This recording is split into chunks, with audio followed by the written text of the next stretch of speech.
আল্লাহ কেন আপনি এতগুলা ডানা দিলেন? আমি একটু ব্যয় করতে চাই।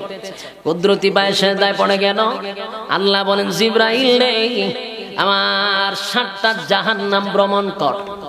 জিবরাইল আলাইহিস সালাতু ওয়াস সালাম 7টা জাহান্নাম ভ্রমণ করলো। 2টা ডানা দিয়া ক্লান্তি আসে নাই। আল্লাহ কয় 8টা জাহান্নাম ভ্রমণ কর। জিবরাইল আলাইহিস সালাতু ওয়াস সালাম 8টা জান্নাত ভ্রমণ করছে রে, ডানার মধ্যে কোনো ক্লান্তি আসে নাই।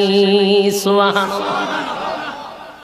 আল্লাহ কয় এবার 2 ডানার মধ্যে কোনো ক্লান্তি আছে? জিবরাইল আলাইহিস সালাতু ওয়াস সালাম বলে, মালিক, 2টা ডানা দিয়া জান্নাত জাহান্নাম ভ্রমণ করলাম, আমার ডানার মধ্যে কোনো ক্লান্তি পাইলাম না গো। আল্লাহ কয়, আমি তোরে এমন একটা মাঠে পাঠাবো, সেই মাঠটা একটু ঘুরতে দিয়া। এই মাঠটা ঘুরতে দেওয়ার জন্য আল্লাহ আমাকে পাঠাইলেন। জিবরাইল বলেন, আমি মাঠের শুরু থেকে আমি একটা ঘুরতে দিলাম, 2টা ডানা ছেড়ে দিলাম, ঘুরতে ঘুরতে ডানার মধ্যে ব্যথা হয়ে গেল। আবার 2 ডানা ছেড়ে দিলাম, ওই ডানাতে ব্যথা। আবার 2 ডানা ছাড়লাম, ওই ডানাতেও ব্যথা। এইভাবে ছাড়তে ছাড়তে 100 ডানা ছাড়লাম, 100 ডানাতেই ব্যথা হয়ে গেল। 200 ডানা ছাড়লাম, 500 ডানা ছাড়লাম, 600 নূরের ডানার মধ্যে ব্যথা শুরু হয়ে গেল রে, ক্লান্তি শুরু হয়ে গেল।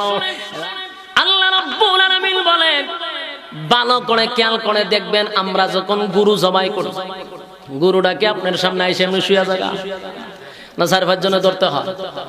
4-5 জনে হাতে পায়ে বেঁধে 4-5 জনে দস্তাদস্তি করে মাটিতে শোয়ায়। গরুটা বাঁচার জন্য 4টা-4টি করে লাফালাফি করে। আল্লাহ বলে, বান্দারে, আমি দেখি, তারপরও বেজার হই না। তুই গলার মধ্যে ছুরি লাগায়া দিলি, গরুটা বাঁচার জন্য বহু চেষ্টা করলো, বাঁচতে দিলি না, গলার মধ্যে ছুরি লাগায়া দিলি। আমি আল্লাহ বেজার হই না, খাইবি, খাইয়া গোলামি করবি আমি আল্লাহ। কিন্তু বান্দা খাওয়ার পরে নাফরমানি উল্টা করে আল্লাহ, ঠিক নেই? আল্লাহ বলেন, সব নিয়ামত দেওয়ার পরেও বান্দা খায়া খায়া নাফরমানি করে। আমি আল্লাহ তোদেরকে অনর্থক বানাই নাই, অকারণে বানাই নাই, নিষ্প্রয়োজনে বানাই নাই। যেই কাজের জন্য বানাইছি সেই কাজ যদি না করস, আমি একেবারে ছেড়ে দিব না। আল্লাহ বলেন, তোদের স্থান হবে